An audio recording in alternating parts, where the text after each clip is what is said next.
Heather Dawson, and welcome to Coast to Coast. Let's start off our show with a beautiful trip to the city of Palm Springs. The millions of Californians caught up in the daily rat race of city living, there might not be a better place to relax than the desert oasis of Palm Springs.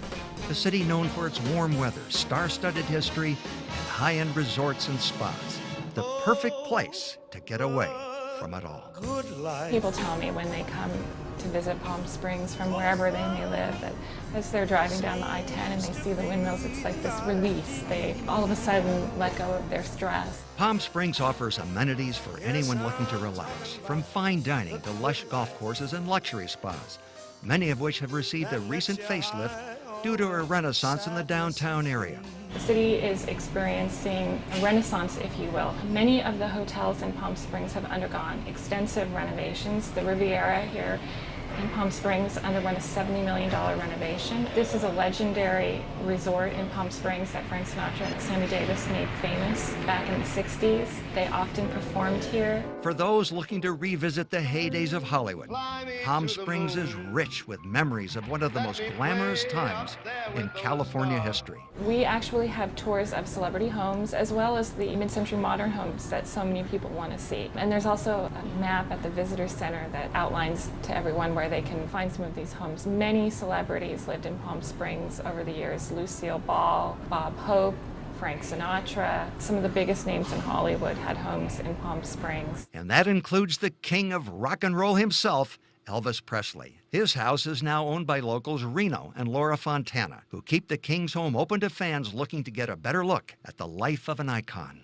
Palm Springs' role in Hollywood isn't limited to days gone by. The Palm Springs International Film Festival brings out some of today's biggest movie stars and often serves as a warm-up for the Academy Awards. The attraction that Palm Springs is most well known for is the Palm Springs International Film Festival. It happens every January and it attracts films and filmmakers from all over the world. There's also a gala every year that honors the top films in the industry, and it's sort of a precursor to the Academy Awards. The southern city is by far one of the most convenient locations for Californians looking for a weekend escape. Only a 2-hour drive from downtown LA and a short plane ride from San Francisco, Palm Springs is the ultimate staycation location for those looking for sunshine, warm temperatures as summer draws to an end. Relaxation and rejuvenation. The thought of just sipping a cocktail out by the pool and relaxing. I think that's what Palm Springs is most well known for, just an ideal vacation destination where you can get away from it all. When it comes to the good life, Palm Springs is as good as it gets. Come play in Palm Springs. You'll be glad you did. It's Halloween time at the happiest place on earth. Forget the tricks. The Disneyland Resort is all about the treats when it comes to Halloween time, and Chef Christina Orgel is going to show us an easy treat that you can make right at home. What are we making today? We're making pumpkin beignets. Ooh, yum. It's very good. And you said it's easy too, right? It's a pretty easy one, yes. Okay. Yes. Beignets basically are a fried dough. So you would make your dough. This is a yeast dough, so it has some yeast in it, so it's going to proof all nice and pretty. Put it in a warm spot, make it all nice and grow, and then you're going to deep fry it. Deep fryer. Which everything deep fried is always good. Right, you can't really go wrong with that. Sugar, deep fried. Exactly. So and we're going to pumpkin. deep fry a couple minutes on each side, turn Okay. them over, and it's going to turn out like this. Beautiful. And of course, it's in the shape of Mickey. Yes. I love that. And then- how do we get it in this shape? We have a cutter that cuts in the shape for us. Okay, because if you're doing this at home, you're probably going to want to have that extra little Disney touch to it. It always helps. Yes. And then you're going to finish it off with some powdered sugar. Would you Okay. like to add it? Sure, I think I can handle that. And I do sprinkle it on top. I've never used one of these, so you know. Perfect. You can put as little or as much as you want. There I you like go. a lot. There we go. Okay. And then if you would like to indulge, the carbohydrates are worth it. Yes, this is a vanilla sauce if you like to dip. Yes. Oh my goodness, this looks delicious. Where can you find these here at the Disneyland Resort? These This are is going to be messy. These are in the New Orleans section. So Cafe Orleans in New Orleans, or French Market, which is the mint julep bar off to the side. So good. Thank you so much. Try these at home, or just come here and try them here. It's a lot easier. And still to come here on Coast to Coast, don't go away because we have the best of entertainment with the Angel Babies podcast with Elise, Evelyn, and Evangeline. And we take you to a bulldog show that you don't want to miss. All this and more on Coast to Coast.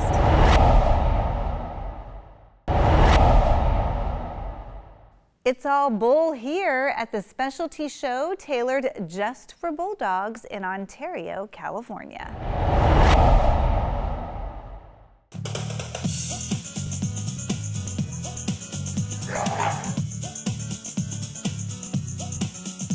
Bulldogs are a lovely breed, the greatest dog on earth. You know, we want to encourage our spectators to come and enjoy and learn more about the Bulldog breed.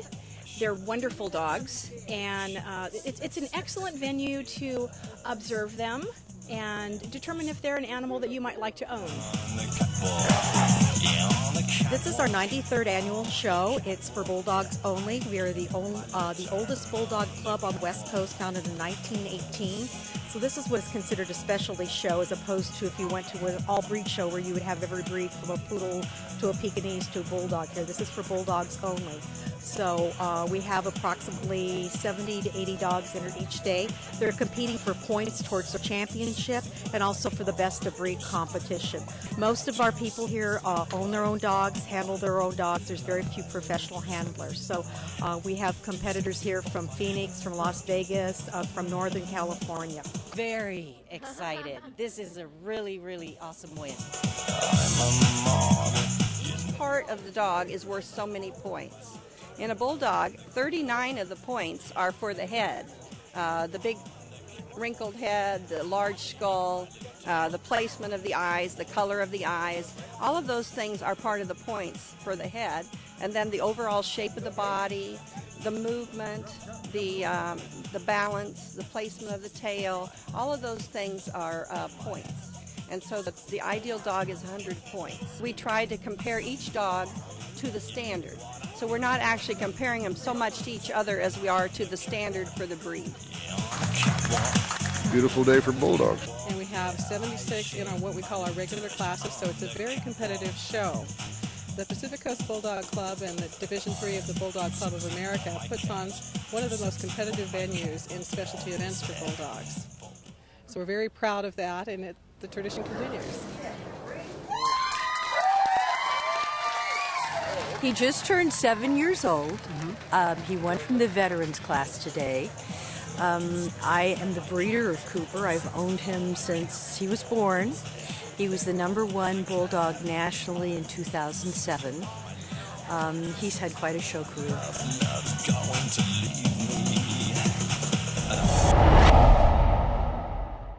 National Service Dog Month celebrates the dogs like Ajax dedicated to helping humans, and organizations like Canine Companions are making life-changing impacts. Canine Companions is the largest service dog organization in the nation with 7 locations and a presence in every state thanks to our volunteer workforce.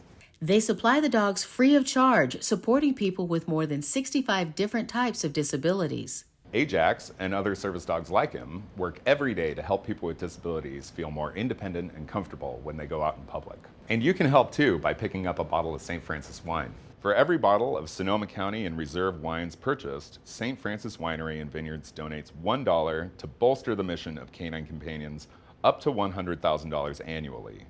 With this continued contribution, they're making a tangible impact on the lives of so many. For more, visit stfranciswinery.com/philanthropy or canine.org. And coming up next, the best of entertainment with the Angel Babies, Elise, Evelyn, and Evangeline. Don't go away, we're going to take you right there.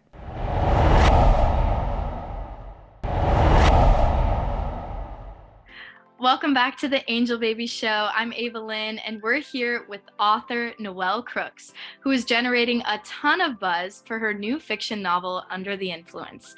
It's inspired in part by her own toxic female-led workplace experience, working as the brand director at Rachel Hollis's The Hollis Company. Well, thank you so much for having me. This has been really such a wild ride. I've come to find it's such a universal message I've heard from so many early readers that they can relate to the main character, they can relate to this story of toxic workplaces or having a bad boss. I definitely fell victim to hustle culture early on in my 20s. I always say I was sort of the child that my most exciting elementary school days were when I got to be line leader, and that is just the energy. I'm like a forever teacher's pet. And so when I entered the workforce, this ended up being sort of right around like 2014 when the girl boss era really started. And I, at that point, really fell victim to hustle culture and was really prioritizing work over mental health and things like that. To me, this book also represents maybe the book that I wish I could have read back when I was just joining the workforce. And my hope is that when readers hear the story and hear Harper's journey, maybe they can reflect and also potentially look out for some red flags in their own workplace as well. Harper is someone who is really ambitious, and sort of when we meet her in this story, she's living in New York and definitely down on her luck. She is in her late 20s. It is a lot of a coming of age story. So she learns a lot about herself. She learns a lot about standing up for herself and inevitably not just finding her voice, but really owning it at the end. A lot of the stories in the book are pulled from all different types of experiences, from like friends, friends of friends, coworkers. I feel like I don't know anybody who hasn't gone to happy hour and sort of vented about their workplace situation or boss. A lot of the characters end up having these feelings where I would maybe call them orange flags, because you know something's wrong, but you don't quite know if it's a red flag, and you're almost like gaslighting yourself in your head about the situation. I would love to see it, a Hollywood adaptation of it. I have been on a book tour, and that's actually a question I've gotten every single city is, when is this going to be on TV, or when is this going to be a movie? Because the characters really do sort of jump out at you, and they are characters that feel so dynamic. You want to see it happen. You want it to be on a screen. So I've told everyone on book tour that we're going to quietly try to manifest it and bring that to fruition. Thank you so much, Noelle, for joining us today. We would love to hear where to get this book and how to follow along. You can get Under the Influence pretty much everywhere you buy books: Barnes & Noble, Target, Amazon, and indie bookstores. And to follow along with me and my journey, you can follow me on Instagram and TikTok at Noelle Crooks, NoelleCrooks. I'm Audra Stafford here at the Pantages Theater in Hollywood, one of the many California stops on the Burn the Floor tour. Now, this show features some of the best ballroom and Latin dancers in the world. But it's not just the dancing that makes this show sizzle.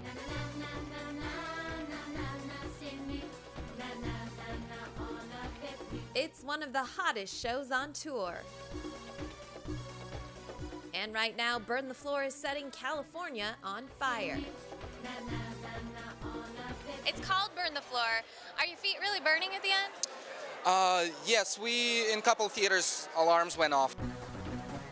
This show is just crazy. It's all about dancing, lots of energy.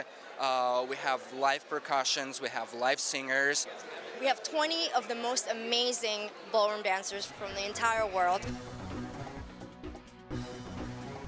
Many of whom, like Pasha and Karen, were finalists on So You Think You Can Dance. Just excited just to finally actually show what I do, and this is what I do. After doing So You Think You Can Dance, you try so many different styles, and this is ballroom. This is I better do good. Doing good takes a lot of hard work and practice. And the dancers say the audience also helps to keep them on their toes. It's so great to have an audience every night, and to every night find new inspiration in what I do, because we do the same show every day. So it's cool to find new ways of seeing things and new ways of doing things. Costumes are also a huge part of this show, and keeping track of them all is a big job. Everything has to be organized down to the last sequin. Each dancer has about 10 costume changes per show. And we've got 20 dancers in this space, so that's about 200 and something costumes. Not to mention about 3 to 4 pairs of shoes each. Changing their costumes, they're changing their shoes, they're doing their hair, their makeup. It's crazy. That's all during the show. The real excitement for the dancers, singers, and drummers happens before the show even begins. At the hour call, we have hacky sack. It's sort of our pre-show ritual, and that goes till the half-hour call. Hacky sack is by far the most important part of the job. Our parts are constantly evolving with the choreography. We're right on stage, and I can see everybody, all the dancers, and they can see me, and so we have that interaction. When you watch the dancers in it, you really see the passion that they have for what we do every night on the stage. And if you're like me, you might even be inspired to attempt a few moves yourself. 3, cha-cha-cha, 2, 3, New Yorker. Whether you're a dancer or not a dancer, you're gonna walk out of here and wanna dance, because it's just such a feel-good, exciting show. Dance in the rain, dance in the clouds, dance everywhere. You know, definitely wanna go and burn the floor as well. Burn the Floor will soon be waltzing into Modesto, Riverside, and Costa Mesa. For ticket information, just go to burnthefloor.com. Bringing you the best of entertainment from the Pantages Theater in Hollywood, I'm Audra Stafford.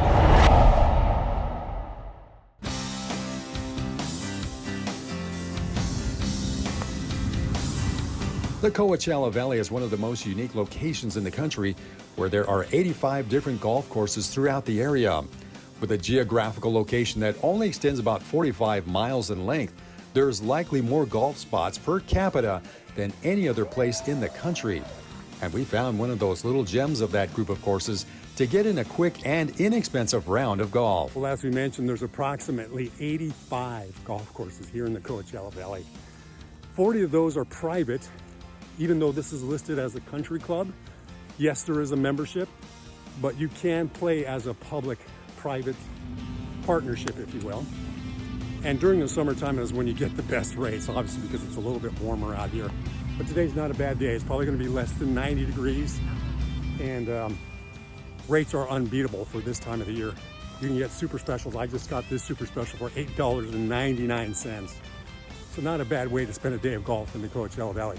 You know, again, the beautiful backdrop of the desert is just amazing to look at. Look at the mountains, the San Jacinto Mountains that kind of surround the whole area here around this particular course. Also in the background, you'll see the Indian Wells Tennis Stadium. That's where they have the World Tour, have their tournament each and every March, I believe it is, here in the Coachella Valley. We'll do some of that down the road. But nonetheless, the backdrop, the background, you can see the water that surrounds some of these holes. It is a very exceptional course to play on. When you consider it's just a small executive style course, right around 2,000 yards total. So it's definitely one of those places you come to challenge yourself for your short game. Another kind of fun element out here is typical golf course, especially out in the desert, you'll see a lot of interesting wildlife. Be careful with snakes. I've never really seen one out here, but they do raise their ugly little heads. You'll see road runners, you'll see rabbits, squirrels, and other desert type of beasts and creatures. But for the most part, pretty peaceful way to play some golf on a beautiful summer afternoon. You know, this is such a great course to come down and play even during the summer months. Again, just keep yourself hydrated. Start early in the day or wait for a cool day to pop up. Play late in the afternoon, maybe into the early evening, and enjoy the beautiful backdrop that this has here at Palm Royale Country Club. It's a course that you can find some really great super savings during the summer months, and you know, the rates are not too bad all year round as well. So if you're looking for a little bit of summer fun and wanting to do it economically, this is the place to come to with the Palm Royale Country Club. Such a picturesque little place to come and play a great round of golf. This is J.R. Ibarra.